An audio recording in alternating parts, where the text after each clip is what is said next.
여러분들이 무엇을 기대하든 그 이상의 유익함을 전해드립니다. 대박 플러스 시즌2 최은정입니다. 주식의 기초부터 투자의 수익률을 극대화시킬 수 있는 방법까지 오늘 1시간 동안 시청자 여러분들 위해서 저희가 준비를 해봤습니다. 저희와 1시간 동안 채널 고정하시고 함께해 주시면 좋겠죠. 자, 대박 플러스 시즌2 오늘 이 시간을 함께해 주실 전문가부터 소개를 해드리겠습니다. 샘플러스의 김용준 멘토 자리하셨습니다. 안녕하세요. 네, 안녕하세요. 예. 자, 앞으로 1시간 동안 김용준 멘토님께서 들려주시는 알찬 강의 시간을 가질 거고요. 이어서 종목까지 공개하는 시간 있을 겁니다. 여러분들 기대하시고 대박 플러스 시즌2 이제 본격적으로 시작해 볼게요.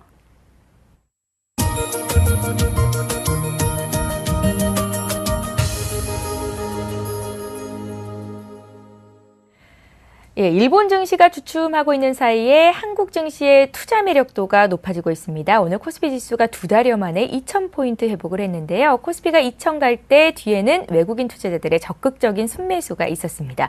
코스닥 지수도 고평가 논란 속에서도 오늘 장중에 신고가를 경신하는 움직임이 또 나왔었는데요. 자, 오늘 장만 놓고 보면 시장 분위기가 굉장히 좋습니다. 김용준 멘토님, 네. 장 어떻게 보셨어요? 예, 일단 그동안 가장 문제가 됐던 부분이 이제 수급적인 부분이 좀 문제가 됐었는데 예. 오늘 장에서는 확실하게 이제 외국인들이 그 수급의 주체로 전면적으로 부상을 해주면서 시장의 분위기를 좀 많이 좋게 했고요. 그리고 이제 오늘 지수 2,000이 문제가 아니라 전체적으로 지금 상황을 보니까 그동안 많이 빠졌던 것 중심으로 좀 올라오고 있다는 것들에 대해서 전체적인 방향은 좀 긍정적으로 나타났던 것이 아닌가 좀 생각이 듭니다. 예. 시장 전반적으로 봤을 때 오늘자 키워드가 될 만한 것들이 여러 가지가 있을 것 같은데 네. 그 중에서도 어떤 걸 꼽아오셨습니까? 물론 이제 여러 가지 있었습니다. 오늘 네. 이제 건설주에 대한 얘기도 있었고요. 여러 가지 얘기가 있었는데 저는 이제 이 부분을 좀 한번 생각해 봐야 될 것 같습니다. 이제 STX 그룹에 대한 부분인데요. 이제 STX 그룹이 이제 오늘 나왔던 얘기가 무슨 얘기냐면 결국은 이제 STX 그룹이 갖고 있는 문제는 재무적인 문제와 그리고 업황에 대한 문제들을 복합적으로 갖고 있었습니다. 그래서 결국 이 부분들이 근본적으로 해결되지 않은 상태에서 계속적으로 기업이 악화되고 있었는데 산업은행에서 어느 정도 개선 작업을 통해서 어느 정도 재무적 구조 조정을 통하고 향후 STX 페노션을 인수하면서 전체적인 STX 그룹이 전체적으로 살 수 있는 어떤 물꼬를 터주려고 하는 의도들이 좀 깔려 있었던 거고요. 그에 따라서 STX 페노션이 오늘 강하게 상한가를 치고 나왔는데 여기에서는 이제 만약에 이제 현재 상황에서 STX 그룹이 근본적으로 문제가 생겼다면은 시장에는 굉장히 큰 악재가 될 수 있었던 부분들이었는데 그런 부분들을 일단 끊어줬다는 측면에서는 일단 긍정적으로 일단 볼 수가 있고요. 그렇기 때문에 이제 향후 이러한 부분들이 전체적으로 연결된다면 우리가 이 시장을 바라보는 데 있어서 어떤 여러 가지 나쁜 요소들 중에 하나씩 좀 제거해 나가는 상황이라면 긍정적인 시각으로 바라봐도 되지 않을까. 그리고 STX 그룹 역시도 단기적으로는 주가의 어떤 상승은 있겠지만 결국 분명히 이제 모든 것들이 해결되지 않는 상태에서 상승은 제한될 수밖에 없기 때문에 결국은 금융 환경에서의 어떤 STX 그룹의 어떤 변화들은 인정을 하지만 결국은 이것은 어떤 투자적인 측면에서 접근하기는 좀 어렵지 않은가 좀 판단이 됩니다. 예. 대박 플러스 시즌2 김용준 멘토와 함께 시장 흐름 봤고요. 오늘 장 키워드 STX 그룹주가 일제히 급등을 했었죠. 키워드까지 살펴봤습니다. 자, 이제 본격적으로 오늘의 강의를 시작해 볼게요. 주식에 관한 모든 것을 쉽고 정확하게 압축해 전달하는 시간. 종목의 흐름을 자세히 분석하고 정확한 매매 시점 공략을 듣는다. 김용준의 주식백과사전 지금 공개됩니다.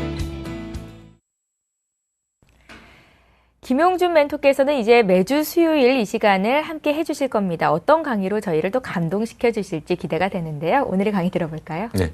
오늘은 이제 시장이 많이 급변하고 있습니다. 급변하고 있는데 이제 계속적으로 이제 반복되는 시각들이 지금 이제 어떤 여러 가지 변화들에서 적응을 못 하시는 부분들이 있는데 오늘은 주제를 이렇게 한번 잡아봤습니다. 글로벌 이슈가 지금 많이 되고 있는 부분들이 있는데 글로벌 이슈를 지금 어떻게 바라보고 그리고 그거에 통해서 향후 시장을 어떻게 좀 대응을 해야 되는지 이런 걸 좀 가지고 좀 얘기를 좀 해보도록 하겠습니다. 최근에 이제 가장 많은 얘기가 됐던 것이 이제 일본발 리스크입니다. 지금 이제 가장 우려를 하는 게 일본이 그러니까 사실 올라갈 때는 도움도 못 줬죠, 우리나라. 올라갈 때는 동조화 현상이 안 나타나면서, 전혀 도움이 안 됐다가 갑자기 이제 일본발 리스크가 며칠 전에 터지면서 하루에 일본이 주가가 이제 7% 빠졌고요. 그 다음날 잠깐 반등하는 척하다가 못 올라오고 다시금 또 그 3, 4% 빠지면서 굉장히 불안감을 좀 조성을 했습니다. 그러면 우리가 이 일본발 리스크의 그 근본적인 원인을 어떤 측면에서 접근을 해야 되고 그리고 이거를 어떻게 해석해내느냐가 좀 중요한 이슈가 될 것 같아서 이 부분에 대해서 먼저 정리를 좀 해보도록 하겠습니다. 일본발 리스크의 시작은 뭐냐면 금리 리스크라고 보시면 됩니다. 가장 이제 문제가 됐던 것들이 이제 유럽, 그러니까 미국도 그렇고요, 일본도 그렇고요. 장기 금리 상승에 지금 문제가 지금 나타나는 부분입니다. 이제 그날 그 장기 금리가 이제 1%가 넘어가면서 그 정부에서는 뭐 전혀 문제가 없다라고 얘기를 했지만 실질적으로 시장에서 금리에 정부의 개입을 한 것 같은 그런 모습을 보이면서 전체적으로 금융시장이 한번 크게 요동을 쳤었습니다. 금융시장이 요동을 치면서 일본에서는 어떤 일이 있었냐면 결국 엔화 약세 기조에 문제가 생기는 거 아니냐. 결국은 지금 현재 일본이 여지껏 담보하고 있었던 것은 엔화 약세를 통한 경기 회복 측면에서의 어떤 방향을 좀 잡고 있었던 거고요. 그게 이제 그 가장 일본이 지금 표방하는 아베노믹스의 가장 중심축이라고 볼 수 있는데 이런 것들이 지금 흔들리면서 전체적으로 일본 시장이 굉장히 불안한 상태. 거기다가 바닥에서 꽤 많이 올라왔었죠. 바닥에서 꽤 많이 올라오다 보니까 이런 부분들까지도 상당히 부담을 느꼈습니다. 거기다가 전형적으로 나타나는 외국인들의 고점에서의 엄청난 차익 매도. 그러면서 일본을 통해서 전 세계적인 혼란들이 좀 많이 움직였습니다. 그러면 지금 이제 그 일본의 장기 금리를 바라보는 가장 큰 시각 중에서 지금 중요한 부분이 뭐냐면 결국은 이겁니다. 장기 물가 목표라는 것이 이제 일본에서 내부적으로 결정되어 있는데 지금 2% 정도로 지금 예상을 하고 있는데 이미 모든 환경들이 여기까지를 지금 반영 중이다. 그렇기 때문에 이제는 아베노믹스에서는 어떤 중요한 의사결정을 좀 해야 되는 게 아니냐. 그래서 지금까지는 아베노믹스가 굉장히 잘 먹힌 것 같습니다. 왜 그러냐면 주가 올라가죠. 뭐 모든 상황들 다 긍정적이죠. 거기다가 이제 엔저를 어느 정도 그 글로벌 증시에서 전부 용인을 그 글로벌 금융 환경에서 용인을 하면서 유럽과 미국과 일본의 삼각구도 아래서 미국은 달러 강세를 유지를 했고요. 그리고 일본은 엔저를 용인하면서 여기서 나오는 엔캐리 자금을 이용해서 유럽을 밀어주면서 상당히 이 안에서 선순환 구조를 가지면서 긍정적인 효과들을 냈단 말이죠.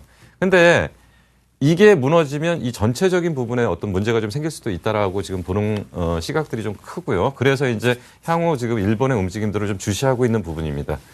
근데 지금까지는 아베노믹스가 그 굉장히 긍정적인 효과들을 보이면서 시장의 선순환 구조를 가져갔다면 지금 이제 결국 이게 확정적으로 나타나지는 않고 있지만 이미 깔려서 어느 정도 내포되어 있는 것이 경기 회복에 대한 일정 부분. 그래서 실질적으로 일본 기업들이 실적 기준이나 모든 면에서 조금씩 나아지고 숫자화되고 그런 부분이 있었고요.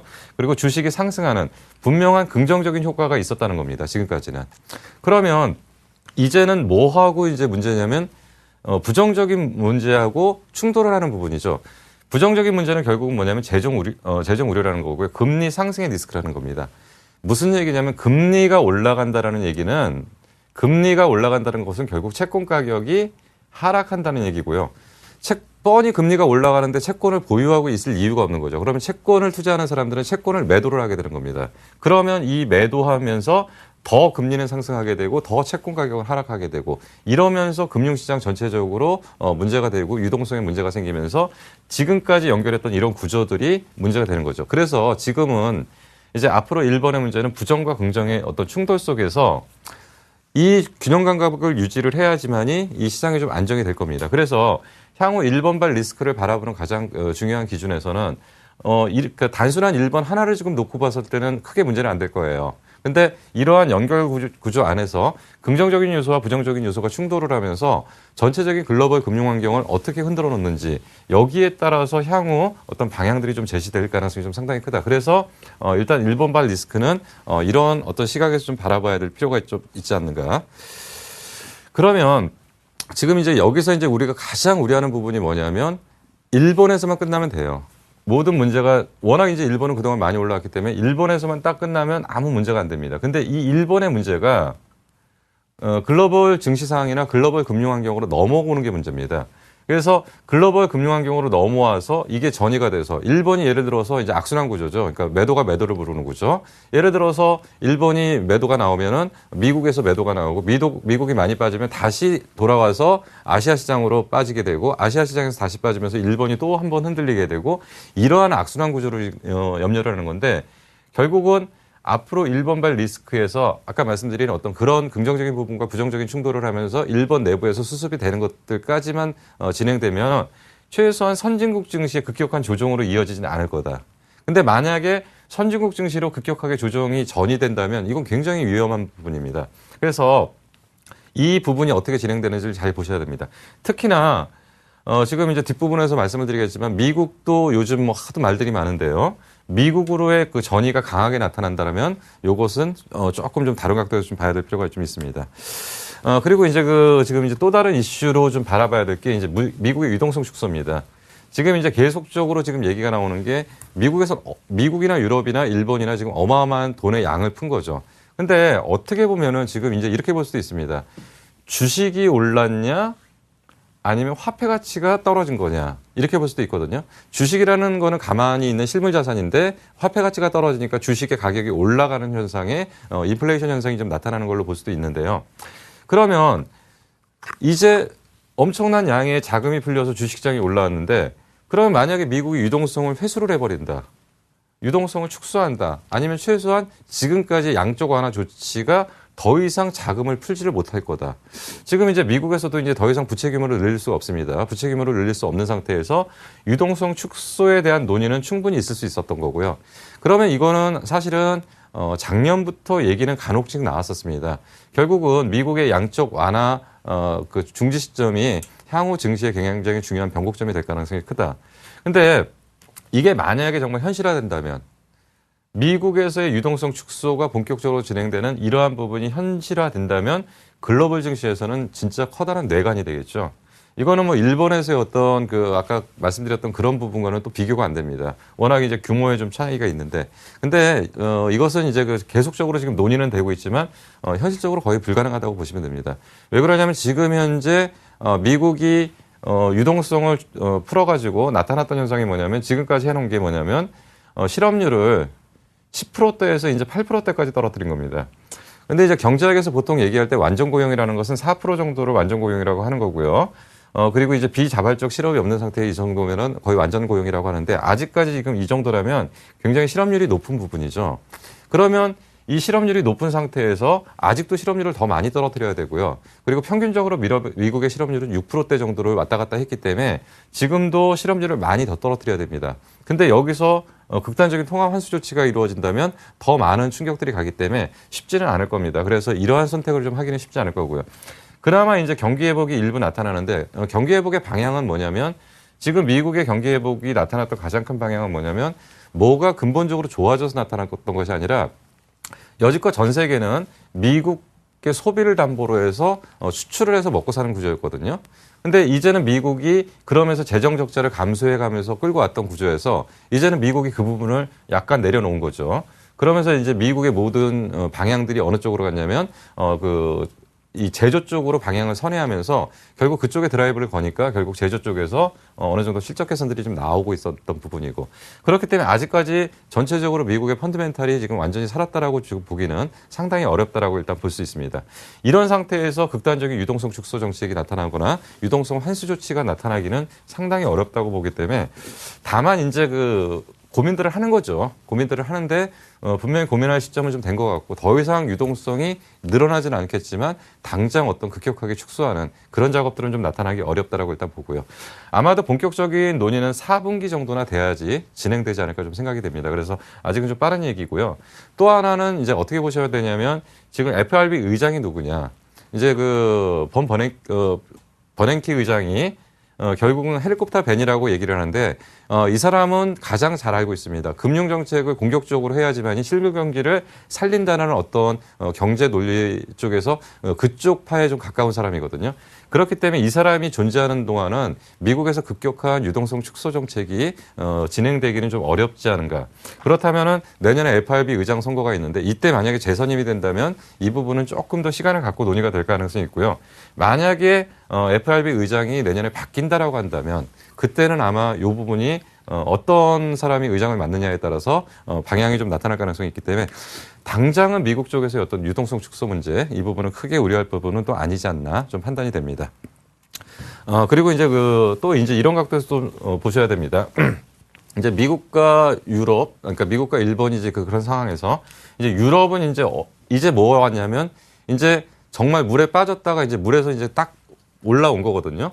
그래서 위기의 상황을 이제 최악의 국면을 이제 지난 거죠. 최악의 국면을 지났는데 만약에 유럽이 예전처럼 굉장히 허약한 체질이었다면 이번에 일본발 위기가 나왔을 때 유럽 쪽이 많이 동요를 했었을 겁니다. 근데 이제 최소한 채권 시장이나 이런 쪽에서 그러한 어떤 위험 수위들이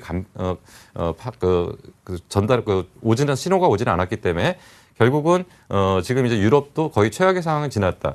그럼 이제는 뭐냐면 유럽도 위기를 극복해야 되죠. 이제 위기를 다 극복해 놓은 상태에서는 이제는 긴축 정책에서 성장 정책으로 방향 전환을 해야 됩니다. 그래서 지금 이러한 부분들이 지금 아주 활발하게 지금 논의가 되고 있습니다. 이미 5월 2일자로 ECB에서 단독으로 금리 인하 정책을 사용을 했습니다. 금리 인하 정책을 사용했다는 것은 결국은 뭐냐면 지금까지의 금리 인하나 유동성을 풀 때하고 좀 다르게 이제는 긴축을 줄이고 성장 쪽으로 방향을 좀 틀어야 된다라는 ECB의 강력한 의지가 전달된 거고요. 그리고 이제 암암리의 모든 것들을 지금 묵시적으로 긴축을 완화시켜주는 정책들이 지금 많이 나오고 있는데 아일랜드, 포르투갈 등의 지금 대출금을 조건 없이 7년을 연장해 줬습니다. 결국은 긴축을 조금 줄이고 뭔가 먹고 살 수 있는 방법들을 좀 찾으라는 얘기고 경기 성장을 할 수 있는 길을 좀 찾으라는 얘기고요. 프랑스 등 여러 나라에 대한 재정 목표 달성 기한도 2년을 연장을 했습니다. 그리고 이제 어제는 무슨 얘기가 나왔냐면 구체적으로 이제 하나씩 이제 진행이 되는데 청년 실업 문제 해결 방안에 대해서 유럽 전체에서 지금 논의를 해서 이들에 대한 부분을 좀 살려놓자.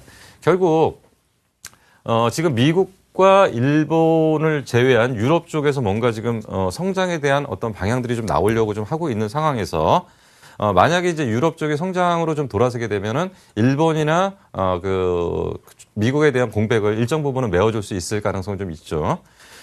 그리고 이제 제일 문제가 되는 게 이제 앞으로 이제 이겁니다. 이제 중국 경기 회복. 중국이 지금 뭔가 경기 회복을 지금 빨리 시켜야 되는데 지금 이게 잘 안 나오고 있다는 얘기죠.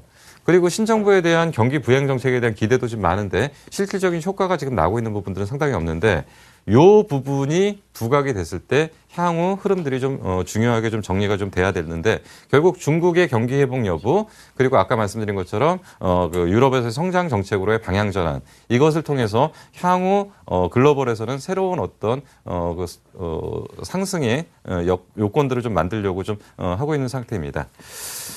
그래서 지금 이제 전체적으로 지금 글로벌 이슈에서 좀 바라봐야 될 몇 가지 포인트들을 정리를 해드렸습니다. 이제 일본을 어떻게 바라봐야 되고, 미국을 어떻게 바라봐야 되고, 중국을 어떻게 바라봐야 되고, 그리고 이제 이런 부분들을 다 정리를 해드렸고요. 지금 이제 계속 이제 디커플링 그러잖아요. 무슨 이야기냐면 미국 시장 계속 올라오는데 우리나라 시장 못 올라와요. 계속 디커플링이거든요. 근데 결국 이 부분이 왜 그런지를 좀 보자는 얘기죠. 왜 이런 디커플링 현상이 나타나고 여기에 있는 숨은 진실이 뭔지를 이것이 좀 지금 파악이 되지 않고는 향후 장세를 바라보는 시각이 좀 정리가 안 될 것 같은데요. 지금 특징은 이런 특징이 나타나고 있습니다. 글로벌 증시상에서 보니까 미국, 유럽, 일본은 올라와요. 전체적으로 지금까지 장애 방향이 그랬습니다. 이쪽은 올라오는데 나머지는 못 올라옵니다. 근데 여기에 공통된 분모가 뭐였냐면 선진 증시였다는 거고요. 그리고 양적 완화를 했다는 국가들입니다. 무슨 얘기냐면 미국이 제일 처음에 서프라임 모기 질환 났을 때 2조 5천억 달러를 유동성을 풀었고요. 이게 이제 1차, 2차까지입니다. 3차는 반영이 안 된 금액이 2조 5천억 불 정도죠. 그리고 유럽도 1조 유로 정도를 풀었죠. 1조 유로를 장기 대출로서 풀었습니다. 그리고 일본도 상당한 지금 양적 완화를 통해서 거의 윤정기를 돌려갖고 발권력을 동원해서까지도 양적 완화를 하겠다라는 극단적인 얘기까지 했었으니까요. 그러니까 이들의 공통점은 결국 뭐냐면 양적 완화를 했다는 거와 선진 증시였다는 거죠. 그리고 약세 국가들은 뭐냐면 한국하고 중국이었습니다. 그리고 이쪽은 이머징 마켓이고 양적 완화에 대해서 굉장히 소극적인 나라들이 이러한 현상들이 좀 나타났다는 거죠. 그러면 여기서 이제 단순하게 이렇게만 본다라고 한다면 그러면 돈 많이 풀면 주가 올라가겠네라고 볼 수가 있는데 그거보다는 그 안에 좀 내면에 좀 깔려 있는 부분들을 좀 하나씩 좀 체크를 해봐야 될 필요가 있습니다. 이제 이게 앞으로 시장에 굉장히 중요한 키워드가 될 것 같아요. 앞으로는 지수를 보면 안 됩니다. 지수를 보는 게 아니라 이제 섹터별로 봐야 된다는 거죠. 섹터별로 봐야 되는데 섹터별로 보니까 디커플링이 아니에요. 이게 이제 문제가 시작되는 겁니다. 지금 미국과 일본은 미국과 중국, 그러니까 이 부분을 좀 설명드리기 위해서 그림을 하나를 좀 먼저 보여드리겠습니다. 이게 좀 크게 좀 화면이 좀 나왔으면 좋은데 일단 그 상황 설명을 이제 간단하게 해드리고 다시 설명을 드릴게요.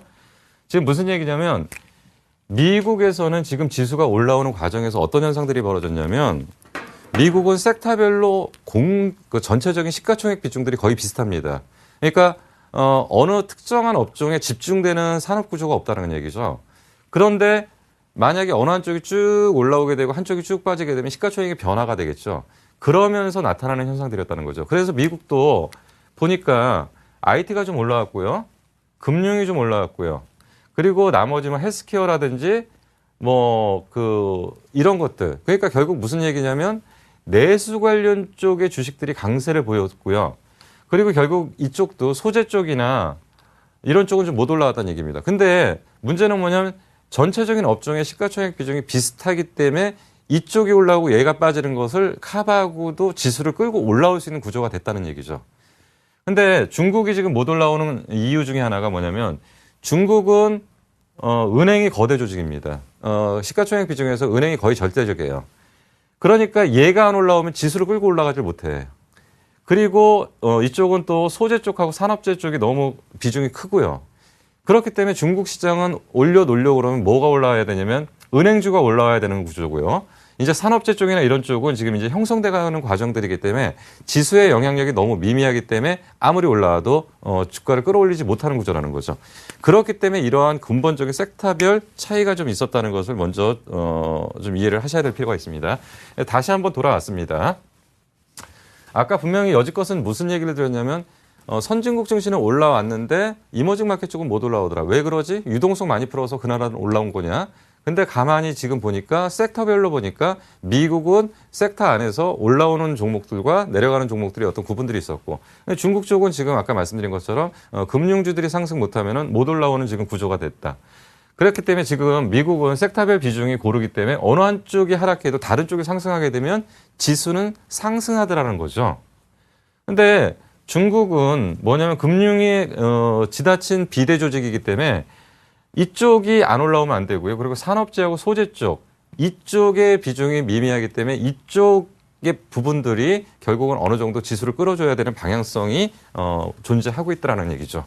그래서 지금 앞으로는 이러한 현상들이 지금 계속적으로 반복적으로 나타날 가능성이 상당히 크다는 겁니다. 그러면 다시 한번 이제 이 내용을 가지고서 다시 한번 정리를 해보겠습니다. 섹터별로 본 증시의 디커플링인데요. 글로벌 증시에서 최근에 상승했던 업종 어느 쪽이었냐를 점검을 해보겠습니다. IT는 전형적으로 강세를 보였어요. IT는 전형적으로 강세를 보였고요. 유럽과 일본 그리고 미국 쪽은 양적 완화를 통한 금융업의 상승이 분명히 나타났습니다. 근데 국내 증시는 양적 완화를 한 쪽이 아니기 때문에 금융업종이 디커플링이 나타난 거죠. 근데 그걸 제외하고 나머지 보니까 필수 소비재, 헬스케어 이쪽은 다 올라왔다는 얘기죠. 근데 가만히 보니까 우리나라도 올라왔잖아요. 내수 관련주들은. 뒷부분에 설명하겠지만 결국 지금까지 글로벌 증시에서 전체적으로 상승한 쪽을 내용을 좀 검토를 해보니까 내수주 쪽의 중심의 강세 행진이 상당 기간 동안 진행됐다는 얘기입니다. 그러면 중국과 한국은 아까 말씀드린 것처럼 금융업의 환경이 유럽과 다르다는 얘기죠. 유럽과 다르기 때문에 분명히 환경 차이가 지금 나타났습니다. 환경 차이가 나타나기 때문에 그 금융주에 한해서는 섹터별로 봤을 때 디커플링이 분명히 나타났는데 나머지 쪽은 전체적으로 보니까 그렇게 디커플링이 나타나지 않았다는 거죠. 근데 그래서 우리나라 증시가 지금 자꾸 지수가 못 올라간다 하는데 한국에서 시가총액 상위 종목들을 보면은 대부분 어떻게 포진되어 있냐는 거죠. 대부분 우리나라는 거의 절대적인 포지션을 차지하는 게 삼성전자를 비중으로 한 IT 쪽의 비중이 거의 절대적입니다.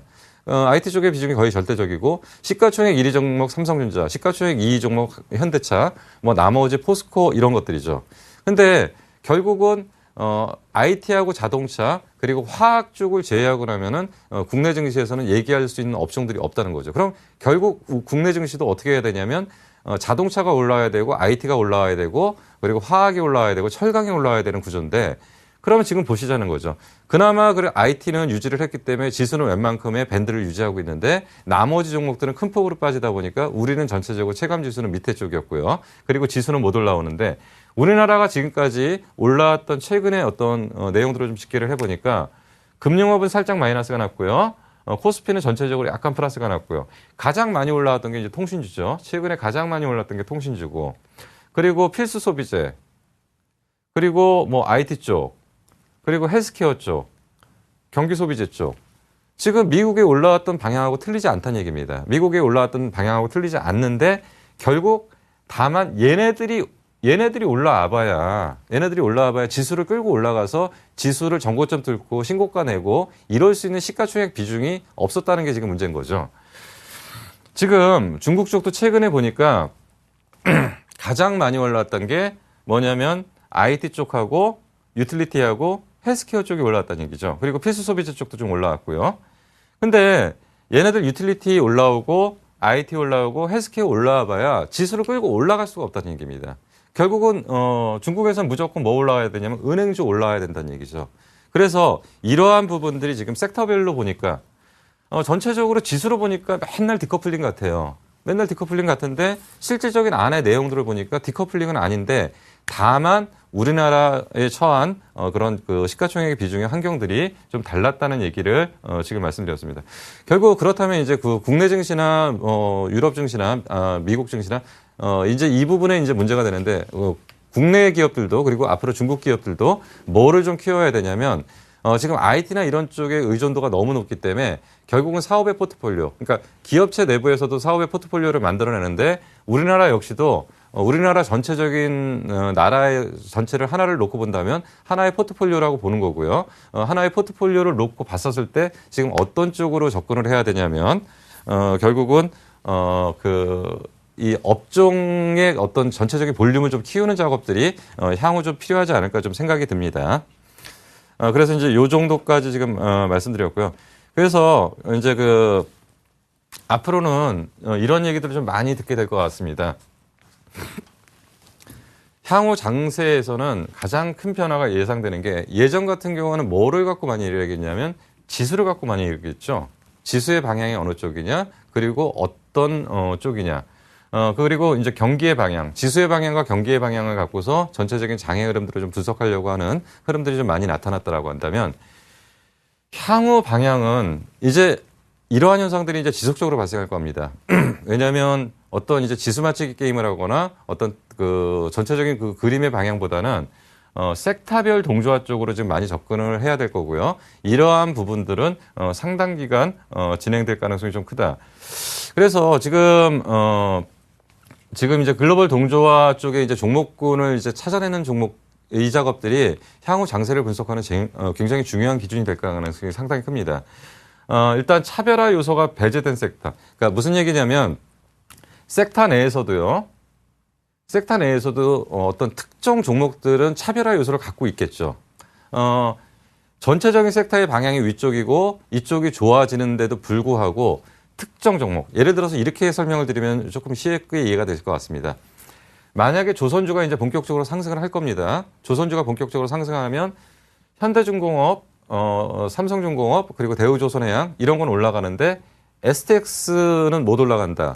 이게 무슨 얘기냐면 얘네들은 다른 섹터 내에서의 어떤 차별화된 배제 요소가 없는데 STX는 업황으로 보기보다는 재무구조의 어떤 부분에 문제가 되기 때문에 얘는 여기에 묶이지 못할 가능성이 있다는 얘기죠. 그래서 무슨 얘기냐면 앞으로는 뭐를 찾아야 되냐면 동조화되는 종목군을 찾아내야 되는 게 분명히 맞습니다. 동조화돼야 되는 종목군을 찾아내는 게 맞는데 어떤 쪽에서 그러니까 차별화된 요소가 배제된 섹터 여기서 지금 종목을 찾아야 되고요. 그리고 전체적인 종목의 방향을 잡아야 되고요. 근데 이제 점점 어려워지는 게 IT 그러면 예전에는 IT 그냥 묶어서 사면 되잖아요. 근데 요즘 IT도 너무 많이 나누거든요. 지금 IT 내에서도 똑같은 일을 하는데 예를 들어서 대덕전자와 대덕 GDS의 차이가 뭐냐. 대덕 하나는 똑같은 PCB를 하는데 하나는 PC에 납품하는 PCB를 하는 거고 하나는 모바일 쪽에 납품하는 PCB 업체다. 그러면 이제 붙어야 될 게 어느 쪽이냐면 스마트폰 쪽으로 붙어야 된다면 하나는 잘 가고 하나는 좀 덜 가더라. 이런 식의 어떤 구체적인 섹터들이 나눠지거든요. 그래서 똑같은 IT를 접근하더라도 조금 더 세분화해야 되고 그리고 정확한 종목군들을 묶어내야 될 필요가 있는 겁니다. 그래서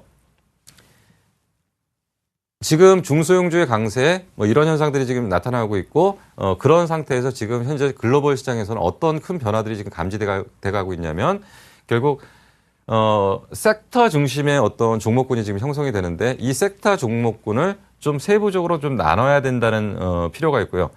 지금 펀드멘탈 쪽의 부분들도 분명히 유지가 돼야 됩니다. 뭐냐면 막연한 어떤 가능성만 갖고는 안 되고 이것들이 실질적으로 펀드멘탈 쪽으로 연결되는 어떤 그런 구조들을 좀 가져야 될 필요가 좀 있지 않은가 좀 생각이 듭니다. 그래서 지금 최근 이제 그 상황들을 좀 다시 한번 좀 정리를 해보겠습니다. 최근엔 거래소보다 코스닥이 강세를 유지했습니다. 그러니까 장의 방향에서는 지금 뭐를 지금 찾고 있냐면 아까 말씀드린 것처럼 섹터별 동조화가 나타나면서 장에서는 향후 방향성보다는 뭐를 지금 찾아내려고 하냐면 지금 유럽도 성장을 해야 되고 중국도 성장을 해야 되고 여러 가지 성장을 해야 되는데 글로벌 시장에서 신성장 동력을 발굴하기 위해서 지금 중소형주 강세 현상들이 나타나는 일맥이라고 보시면 됩니다. 그래서 글로벌 신성장 동력이 뭐냐? 뭐 답은 나와 있습니다. 계속적으로 말씀드리지만 답은 나와 있는데 이거의 진행 속도가 지금 문제가 되는 겁니다. 진행 속도가 얼마나 빨리 나올 거냐. 이 부분이 좀 문제가 될 것 같고요. 그리고 이제 그래서 이제 전 세계는 지금 미래 방향이 어느 쪽으로 갈 거냐에 대한 계속적인 지금 고민들을 하고 그쪽에 대한 자원을 효과적으로 사용해서 거기에 대한 부가가치를 지금 창출을 하려고 합니다. 그래서 미래의 방향은 이미 분명히 설정된 거고요. 이 설정된 상황에서 집중력을 갖고 끌어올리는 산업이 그러니까 시장이 어떤 제일 처음에 생성하는 게 아니라 생성해서 성장하려고 하는 2단계에서의 어떤 우리들한테는 지금 상당한 기회들이 좀 올 겁니다. 그래서 미래의 방향에 설정된 곳에서 지금 분명히 기회가 옵니다. 최근에 여지껏, 그러니까 최근에는 좀 그러니까 최근 며칠 동안은 조정을 받았지만 상당 기간 동안에 시장의 전면에 부상했던 것은 헬스케어입니다. 근데 헬스케어 쪽은 지금 글로벌 전체적으로 중요한 지금 화두가 되고 있습니다. 중요한 화두가 되고 있고, 이쪽이 지금 전면적으로 지금, 그 방향들을 좀 잡고 있습니다. 그래서, 헬스케어에 대한, 전체적인 지금 방향들이 최근에 급부상했던 거고요. 그리고 이제 오늘 같은 경우에는 좀 조정을 좀 받긴 했지만, 최근에 좀 상당히 많이 국내 증시에서, 시장의 화두가 됐던 것이 지금 LED입니다. 그럼, LED를 바라보는 시각에서 이제 예를 들어서 이제 이런 얘기를 하실 수가 있겠죠. 얼마 전에 원전의 가동률에 문제가 생겨서 결국 블랙아웃 때문에 LED 종목이 올라온 거다. 아닙니다. 그거보다는 전면에 깔려있는 내용들을 좀 이해하셔야 됩니다. 순간순간의 모멘텀이 아니라 지금 전면적으로 깔려있는 내용들을 좀 이해를 하셔야 되는 게 결국은 향후 이쪽이 전력에 대한 문제라든지 새로운 성장의 동력이라든지 이런 걸 발굴할 수 있는 중요한 부분입니다. 결국 똑같은 얘기가 뭐냐면 지금 아까 말씀드린 게, 지금 중소형주 강세 현상을 분석하는 것보다는 결국 전체적으로는 지금 신성장 동력을 지금 발굴하고 싶어 합니다. 신성장 동력을 발굴하고 싶어서 이런 쪽에 지금 방향을 좀 보고 있는 쪽에서 뭔가의 지금 큰 그림들을 지금 그려나가고 있는 거죠. 미래의 먹거리에 대해서. 헬스케어 분명히 미래의 먹거리고요. LED 관련 쪽도 분명히 미래의 먹거리고요. 또 뭔가의 어떤 신재생 에너지가 또 분명한 미래의 먹거리들이고 이런 것들이 지금 하나씩 되는 거고 결국은 예전에 IT 혁명이 IT 버블이 2000년도 초반에 나타나면서 상당 기간 동안 IT 갖고 먹고 살았죠. 근데 이제는 또 뭔가 그런 먹거리들을 좀 찾아가는 과정들이라고 일단 정리를 할 수가 있습니다. 그래서 지금까지 지금 얘기를 드렸던 것이 중요한 키워드들이 지금 몇 가지가 나왔습니다. 그 섹터별 글로벌 동조화 속도는 향후 지속적으로 좀 진행될 가능성이 좀 크다. 지금까지 말씀드렸던 내용들을 좀 요약을 좀 해드려 보겠습니다.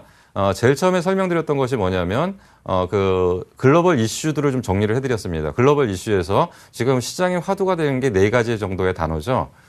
일본에 대한 것들을 어떻게 해석해야 될 거냐. 그래서 그 부분에서 말씀드렸던 것이 일본에 대한 부분은 이제는 일본의 그 긍정적인 효과는 굉장히 제한되게 나타날 거기 때문에 이 부정적인 효과와 충돌하는 상태에서의 균형 감각을 통해서 일본이 어느 정도 점진적인 어떤 그 균형 감각을 유지한다. 그러니까 그 얘기는 무슨 얘기냐면 이제 위쪽으로 크게 가기는 어렵지만 이제 부정적인 요소를 잠재우면서 어느 정도 좀 진정만 돼준다면 일본은 그 글로벌 금융 환경에서 크게 문제는 되지 않을 것 같다. 그리고 이제 미국 얘기는 뭐라고 말씀드렸냐면 양쪽 하나 지금 계속적으로 말씀드리는데 양쪽 하나의 시행 시기가 그렇게 생각처럼 그렇게 빠르게 오기는 쉽지 않을 것 같다. 왜냐하면 지금 현재 그나마 돈을 풀어서 막았던 현재 상황을 갖다가 급격하게 돈의 방향을 반대 방향으로 꺾어서 시장의 어떤 뇌관으로 작용할 수 있는.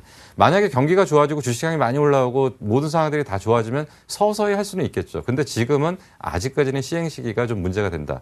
그러면 지금까지 좋았던 미국과 일본 쪽의 상황이 그렇다면 이제 새롭게 부상할 수 있는 게 유럽 쪽인데 유럽은 성장에 대한 모멘텀을 한번 찾아봐야 될 필요가 좀 있다. 그래서 성장에 대한 모멘텀을 지금 준비 중이고 시작하려고 하는 상황이고 그리고 또 한 가지는 지금 중국은 어떤 식으로든가 경기 부양을 할 거니까 그것에 대한 어떤 모멘텀이 나온다면 시장은 새로운 각도에서 정리를 해서 볼 수가 있다라는 얘기를 좀 드렸고요. 그리고 지금 글로벌 시장과 국내 시장의 디커플링 현상에 대해서 많은 고민들을 하시는데 결국 디커플링이 나타났던 요소는 크게 봤을 때 두 가지로 보셔야 된다. 첫 번째로는 어떤 쪽으로 봐야 되냐면 첫 번째는 어떤 쪽으로 봐야 되냐면 결국은 양쪽 하나를 통해서 유동성이 많이 살포됐던 데가 이제 문제가 되는 거고요. 또 한 가지 장면에서 섹터별로 분석을 해보니까 결국은 섹터별로 봤었을 때는 크게 디커플링 현상이 아니고 같은 섹터들은 같이 움직였다. 그리고 또 한 가지 마지막으로 정리를 해드리는 것은 지금 전체적인 시장 글로벌 금융 환경에서는 새로운 신성장 먹거리들을 찾는 작업들이 진행될 거고 거기에서 분명히 우리한테는 큰 기회가 온다. 여기까지 정리를 하도록 하겠습니다. 예. 우리나라 증시가 흔히 선진 증시라고 불리는 미국, 유럽, 일본과 디커플링을 보이고 있다 얘기가 참 많았는데요. 그런데 실제로 속을 들여다보니까 지수는 많이 오르지 않았지만 섹터별로는 같이 움직였다라는 결론이 나왔다는 겁니다. 결론은요, 앞으로 신성장 동력이 될 만한 그런 업종이나 종목들을 발굴해내야 된다는 건데요. 매주 수요일 저희와 함께 하시면 김용준 멘토께서 그 방향을 정확히 짚어주시리라 믿습니다. 강의 들어봤고요. 오늘 강의 핵심 포인트 짚으면서 오늘의 종목 공개까지 잠시 후에 이어드리겠습니다.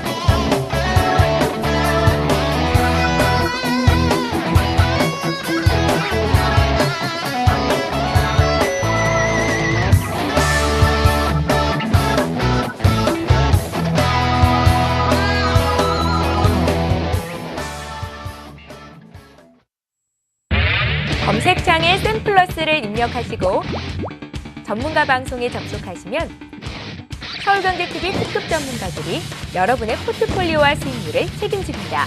주식 투자 샘플러스와 함께하세요.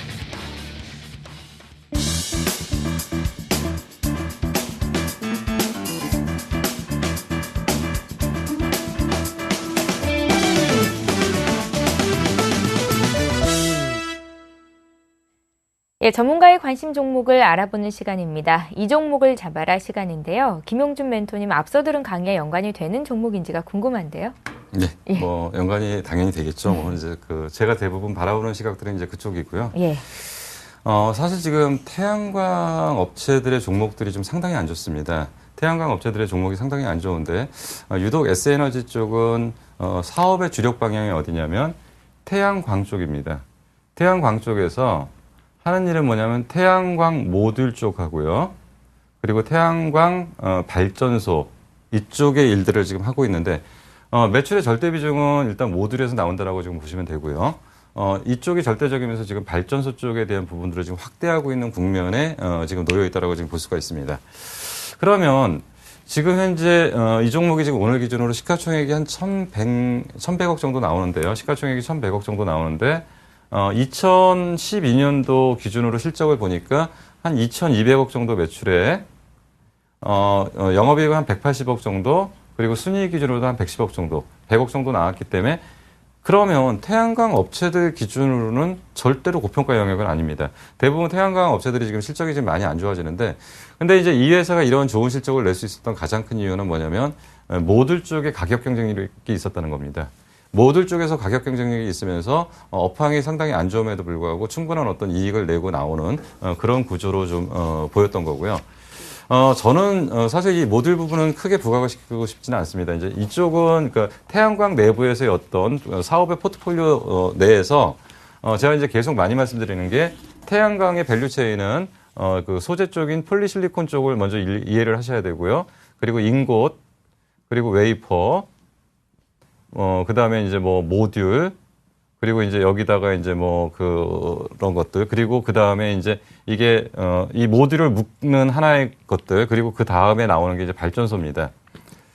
결국은 이제 태양광을 하려고 하는 가장 큰 이유는 뭐냐면 태양광열을 이용해서 에너지화해서 이걸 전기로 바꾸는 작업들이 좀 있어야 되는 거고, 결국은 마지막은 발전소가 돼야지 이러한 전기를 만들어내는 작업들을 하겠죠. 그래서 발전소가 마지막에 가는 겁니다. 근데 지금까지는 우리는 태양광의 전체적인 라인업 중에서 소재 쪽에만 집중을 했던 부분이고요. 이제는 이런 라인업이 거의 끝난 상태에서 여기서 이제 문제가 됐던 업체들은 도태되고 뭐 살아남고 이러면서 이제 각각의 경쟁력을 갖춘 상태죠. 그럼 이 업체는 이제 모듈 쪽에서 이제 그 상당한 영향력을 지금 미치는 업체이고요. 여기다가 지금 이제 발전소까지 지금 같이 가는 구조입니다. 그러면 이게 안정적인 그 캐시카우 역할을 하는 상태에서 발전소가 돌아가면서 실질적으로 전기를 팔아서 돈이 들어오기 시작하고 이런 구조들이 유지된다면, 발전소가 제일 좋은 게 뭐냐면 한번 발전 장비를 깔아놓으면 처음에 초기에 돈은 들어가지만 여기서 계속적으로 전기를 팔아서 돈을 버는 거니까요. 이 시스템이 구축이 되면.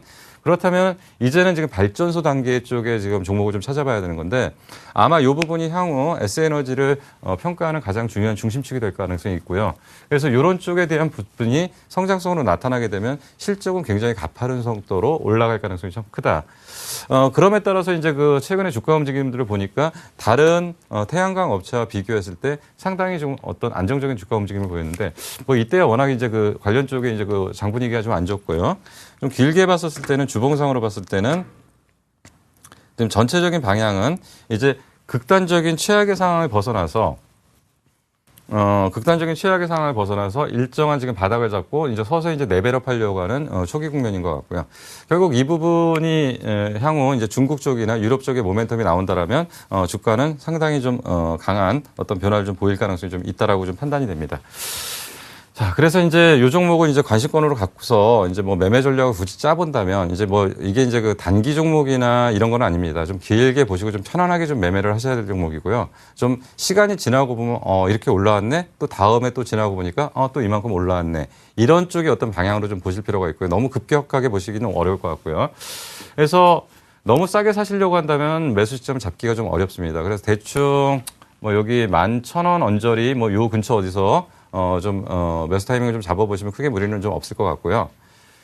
그리고 사실 이런 종목들은 이제 뭐 어떤 이 손절가라든지 이런 것들을 좀 잡기는 좀 어렵습니다. 손절가나 이런 것들을 좀 잡기는 어려운데, 위험 관리 측면에서 일단 10,000원이 혹시 만약에 이탈을 한다면 한 번 더 저점을 확인하고 갈 가능성이 있고, 만약에 이 종목이 10,000원을 이탈한다라고 본다면 이것은 이 종목의 자체의 문제라기보다는 전체적인 시장이 한번 크게 흔들릴 가능성이 좀 있다라고 좀 볼 수가 있기 때문에, 결국 그런 측면에서는 이 종목이 만약에 10,000원 정도로 이탈하는 상황이 벌어진다면 뭐 9,000원 정도에서 다시 한번 주가를 형성할 수 있다. 그래서 여기를 이탈할 때는 일시적으로 위험 관리 측면에서 잠깐 현금화했다가 다시 바닥권에서 저점을 형성한다면 다시 재매수 타이밍을 좀 잡는 이런 전략을 좀 추구하기 때문에 뭐 위험 관리선이라고 할 수 있는 부분이 이제 한 10,000원 정도. 그리고 이거를 갖다가 이제 목표가를 놓고 본다면, 목표가는 이제 그 단순한 어떤 펀드멘탈 상으로 접근하기 좀 어려울 것 같습니다. 이제 펀드멘탈 상으로는 올해 실적 대비 대충 봤었을 때는 14,000원 정도. 그리고 증권사 보고서에 의하면은 목표가 16,000원 정도의 보고서는 지금 현재 나와 있는 상태입니다. 그렇다고 본다면 결국은 이게 이제 단계별 계단식 상승이라고 본다면 1차 저항선은 누구나 뻔히 보는 12,000원 정도의 앞에 고점들, 13,000원 정도가 앞에 저항선으로 좀 작용할 가능성이 있죠. 근데 이런 것들은 이제 주봉에서 잠깐 보여드리겠지만 이제 바닥에서 돌아 나오는 상태입니다. 이게 이제 뭐 많이 올라가고 그랬다면. 근데 이제 이걸 갖다가 이제 최저 바닥을 5,000원을 잡고 5,000원을 저점으로 잡고서 이제 그 종목을 대응을 하면 좀 어려운 거고요. 이제 추세를 이제 바닥권에서 이제 탈출을 하면서 이제 올라오는 초기 국면으로 일단 본다면 이제 추세는 올라갈 가능성이 있고 그렇다고 한다면 이제 앞에 저항선 12,500원을 뚫고 나면 여기가 이제 또 저항선이고요. 이거를 돌파를 하게 되면 그 다음에 우리가 소위 말하는 기술적 분석을 하는 사람들은 목표가를 어디로 설정을 하냐면 15,000원 정도로 설정을 할 거고요. 15,000원이 돌파가 되면 그 다음에 17,500원. 근데 아마 가장 강력한 저항선인 역할을 하는 게 이제 17,000원 정도가 될 가능성이 좀 상당히 큽니다. 그래서 이걸 갖다가 이제 단기 관점이냐 중장기 관점이냐인데 저는 이제 좀 길게 보자는 얘기고요. 길게 보자는 얘기고 올해 한 해를 놓고서 같이 좀 볼 필요가 좀 있다. 그래서 그런 관점에서는 좀 길게 본다면 좀 17,000원 이 앞에까지 어떤 목표가를 좀 제시해드리고 싶고 뭐 단기적인 관점에서는 15,000원 정도. 근데 뭐 이런 것들은 시장 분위기에 따라서 트레이딩 관점에서 샀다 팔았다 하면 될 거고요. 여기서 이제 제가 가장 중요한 키포인트로 지금 정리를 해드리는 S에너지의 가장 중요한 키포인트는 뭐냐면 앞부분에서 말씀드린 것처럼 사실 다들 태양광 안 좋대요. 다들 태양광 안 좋다고 하는데 그럼에도 불구하고 얘네들은 모듈 쪽에서 상당한 수익을 내고 있고요. 상당한 수익이 안정적으로 나오는 상태에서 결국은 그 다음에 뭐냐면 발전소에 대한 관련된 부분들이 부각될 수가 있고요. 그렇다면 그것은 새로운 성장의 모멘텀이 될 가능성이 상당히 크다. 그렇다고 한다면 길게 본다면 좀 꾸준하게 끌고 나갈 수 있는 거고요. 그리고 너무 주식을 갖다가 짧은 시각에 본다면 그렇다면 이제 큰 수익은 못 냅니다. 그래서 지금 이제 주로 이제 중장기 종목으로 투자하시는 분들은 가장 문제가 되는 게 너무 근시안적인 시각을 바라보시면 거기서 팔고 여기서 팔고 여기서 사면 되지 않냐라고 하는데 이거는 신의 영역입니다. 여기서 팔고 여기서 산다는 것은. 그리고 때로는 막상 팔아놓고도 저점 되면 무슨 현상이 벌어지냐면 그 가격에 정말 다시 살 수 있냐는 거죠. 빠져서 사고 나면은 그 다음에는 뭐를 하냐면 더 빠질 것 같으니까 매수를 못 들어가거든요. 그래서 중기 종목은 약간 물리는 상태에서 조금 고생 구간이 있어야지 수익이 크게 나더라는 거죠. 근데 너무 오래 기다리시면 좀 힘드니까 뭐 그런 관점에서 좀 보시면 될 거고 뭐 S에너지는 뭐 단기 종목으로 보시기보다는 좀 길게 넉넉하게 보시면서 연말까지 보면은 한 단계 레벨업 할 수 있는 그런 종목으로 보시고 방향을 잡으시면 될 걸로 판단됩니다. 예. 향후의 시장의 신성장 동력이 될 수 있는 에너지주 중에서 오늘 태양광 쪽 중장기 종목 주셨습니다. S에너지인데요. 다음 이 시간에 이 종목이 어떻게 움직이고 있는지 살펴보는 시간도 갖겠습니다. 자, 오늘 대박플러스 시즌2 함께해 주신 분은요. 샘플러스의 김용준 멘토였습니다. 잘 들었습니다. 네, 감사합니다. 예, 매주 월요일부터 목요일까지 밤 11시 반부터 1시간 동안 시청자 여러분들의 주식 공부를 도와드리는 시간이 있습니다. 저희 샘플러스 전문가들이 무료 방송을 진행한다고 하는데요. 잠들기 전 1시간 동안 다음 시장을 어떻게 대비해야 되는지 준비를 하셨으면 좋겠습니다. 잠들면 머릿속으로 계속해서 그 전에 공부했던 내용들을 상기시키게 된다잖아요. 11시 반부터 1시간 동안 이 시간을 꼭 유념하시고 함께해 주셨으면 좋겠습니다.